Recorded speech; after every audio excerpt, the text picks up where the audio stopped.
হরে কৃষ্ণ সবাইকে। আশা করছি তোমরা সকলেই ভালো আছো আর আমিও ভালো আছি। তো ভালো না থেকে আর উপায় নেই, এখন সামার চলছে, এখন যদি ভালো না থাকি তাইলে হবে না।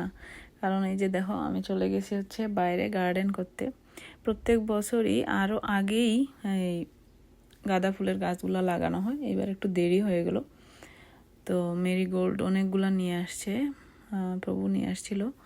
তো কয়েকদিন হয়ে গেছে লাগানো হয় নাই, তো আজকে চিন্তা করলাম চলেই যাই গার্ডেনে। তো যেমন চিন্তা তেমনই কাজ থেকে আসছি, এসে খেয়ে দিয়ে একটু রেস্ট নিয়ে তারপরে চলে গেছি গার্ডেনে। আর গার্ডেনে হচ্ছে গিয়ে সবচেয়ে বড় যেটা কাজ, সেটা হচ্ছে সব জায়গায় জঙ্গল উঠে বসে থাকে, সেগুলো ক্লিন করা আগেই। হ্যাঁ, কোনো কিছু লাগানোর আগে গার্ডেনের জঙ্গলগুলো ক্লিন করতে হয়। তো এখানে তাও যথেষ্ট কম উঠছে জঙ্গলগুলা। ওই পাশে আরেক পাশে কিন্তু অনেক বেশি উঠছে, একদম অনেক জঙ্গল। তো এগুলো ক্লিন করতে অনেক কষ্ট। তো যাই হোক, এগুলো আমি ক্লিন করে নিচ্ছি এখন আগে, তারপরে এখানে আস্তে আস্তে করে মেরিগোল্ডটা মানে গাঁদা ফুলগুলো লাগিয়ে দেব। এই পুরা জায়গা জুড়ে থাকবে গাঁদা ফুল শুধু ভগবানের জন্য। গাঁদা ফুলটা কি হয়, অনেক সুন্দর হয়, আর ভগবানকে দিলেও অনেকক্ষণ সুন্দর তাজা ফ্রেশ থাকে। আর গাঁদা ফুলগুলো হচ্ছে অনেক দিন ধরেই মানে ধরতে থাকে, একটার পর একটা ধরতেই থাকে। অনেক ধরনের ফুল আছে এখানে যেগুলো হচ্ছে ওয়ান টাইম একবারই ফুটবে, আর পরে আর ফুটবে না। কিন্তু গাঁদা ফুলগুলো সব সময় মানে জয় মাস, আমাদের এখানে 3-4 মাসের মতো হচ্ছে গিয়ে সামার থাকে। তো এখানে যতদিন গরম থাকবে ততদিন পর্যন্ত মানে ফুল ফুটতেই থাকবে। তো এর জন্য আমার গাঁদা ফুলটাই সবসময় ভালো লাগে লাগাইতে, ভগবানের জন্য সেবা দিতে সুবিধা। তো গোলাপ ফুল যেমন কিছুদিন আগে খুব সুন্দর গোলাপ হইলো, এখন কিন্তু আর একটা গোলাপও নাই গাছে। তো এরকম, তো আবার কিছুদিন পরে আবার ফুটবে গোলাপ, তাও প্রথমবার খুব বেশি ফুটে, সেই জন্য আমার গাঁদা ফুলটা ভালো লাগে। তো এই যে দেখো, একটু একটু করে আমি যেখানে যেখানে হচ্ছে গিয়ে ময়লা উঠে গেছে সেগুলো ক্লিন করে দিছি। আর এই হচ্ছে গাঁদা ফুলগুলো যেগুলো নিয়ে আসছে, গাছগুলো কয়েকদিন থেকে বাইরে একদম মানে শুকনো হয়ে গেছে, জলও কেউ মনে করে দেয় নাই। তো এখন এই যে দেখো, প্রভু চলে আসছে, তো আমাকে একটু হেল্প করতেছিল, ও গর্তগুলো খুঁড়ে দিচ্ছিল যেখানে যেখানে লাগাবো। তারপর হচ্ছে আমি করব, এখানে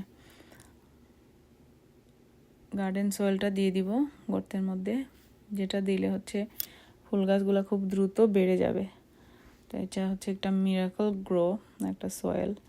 তো এই যে দেখো, এখানে আমি দিয়ে দেব এখন গর্তগুলোর মধ্যে। তো দেখতে যদিও কাজগুলো ইজি লাগে, কিন্তু যারা করে, যখন করা হয় তখন বোঝা যায় অনেক কষ্টই লাগে। তো আমার আবার এই গার্ডেন কষ্ট হলেও করতেই ভালো লাগে সবসময়, ছোটোবেলা থেকেই আমি গার্ডেনের শখ, কষ্ট হলেও আমি গার্ডেন করতে চলে যাই। তো এই যে গাঁতাগুলোর মধ্যে দিয়ে দিচ্ছি সুন্দর করে মিরাকেল গ্রো। আর এই যে জায়গাটা দেখছো তোমরা যেখানে লাগাচ্ছি, এই জায়গাটা কিন্তু আমি গত বছরের আগের বছর এই জায়গাটা আমি নিজেই খুঁড়ে তারপরে ইট বিছিয়েছিলাম সুন্দর করে, যাতে ঘাস কাটার সময় কোনো প্রবলেম না হয়, সেই জন্য একটা স্কোয়ার ডিজাইন দিলাম। তো সাইড দিয়ে প্রভু আবার ঘাসের মেশিন দিয়ে ঘাস কাটতে হয়, তো সেই জন্য এইভাবে রাখলে একটু সুবিধা ঘাস কাটতে। তো দেখো, এখন আমি মিরাকেল গ্রোটা দিয়ে দিছিলাম গর্তের মধ্যে, আর এখন আমি গাছগুলো দুজনে মিলে আমরা লাগিয়ে দিচ্ছি। তো দুটো দুটো করে দিচ্ছি, কোথাও আবার একটা করে দিচ্ছি। তো অলরেডি কিন্তু এখানে ফুল ধরা গাছই পাওয়া যায় মেরিগোল্ডের।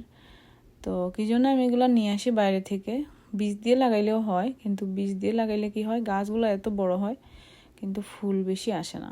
কিন্তু এখানে জানি না ওরা কি একটা টেকনিক ইউজ করে, এই গাছগুলো ছোট ছোট থাকবে কিন্তু অনেক অনেক ফুল ধরে। সেই জন্য আমি আর বীজ দিয়ে এখন আর চারা উঠাই না, ভাবলাম যে 1 বছর একবারই তো লাগানো, তো কিনেই নিয়ে আসবো। যদিও একটু দাম পড়ে, কিন্তু কিছু করার নেই, কারণ ফুল অনেক বেশি ধরে আর গাছগুলো ছোট ছোট থাকে। তো সেটাই তো আমাদের চাই, গাছ বিরাট বড় হলো আর ফুল নাই 2টা, সেটাও আবার ভালো লাগে না। তো সেই জন্য এইভাবে কিনে নিয়ে আসে প্রত্যেক বছরই আর এই যে দেখো এটা হচ্ছে গিয়ে সার, হ্যাঁ, গাছগুলা বাড়ার জন্য। তো এখানে আমি জলের সাথে 1 স্পুন মিশিয়ে আর গাছের গোড়ায় দিয়ে দিব। তো এটা করলে কি হয়, খুব তাড়াতাড়ি গাছগুলা বেড়ে যায়। তো এই যে জলের সাথে মিশিয়ে আমি কিন্তু এখন দিয়ে দিচ্ছি গাছের গোড়ায়। তো লাগিয়েই দিয়ে দিলাম, কারণ আর বেশি একটা সময় নাই। Already almost June, July, August, তারপর সেপ্টেম্বরের দিকে আবার ঠান্ডাই পড়ে যাবে এখানে। তো তাড়াতাড়ি গ্রো করবে, তাড়াতাড়ি ফুল ধরবে, সেই জন্যই এখানে সব কিছু দ্রুত করতে হয়। দেশের মতো তো এখানে না যে সারা বছরই ভালো ওয়েদার থাকবে। তো এখানে কিছুদিন পরে বরফ পড়বে, তখন আর কিন্তু গাছ লাগানো মরে যাবে সব কিছুই, আবার ওয়েট করতে হবে নেক্সট ইয়ারের জন্য। এইভাবেই চলে। তো দেখো সবগুলো গাছ লাগানো হয়ে গেছে, জল দেওয়া হয়ে গেছে, মোটামুটি সব কাজ গাছের জন্য ডান। আর এই যে দেখো পরিবেশটা খুবই কুলকুল ছিল বিকালটা, নাই, খুব একটা গরম ছিল না। তো আর এই যে সব ময়লাগুলো এখানে জমছে, তো এগুলো সব ক্লিন করতে হবে। ভালো থাকো সবাই, হরে কৃষ্ণ।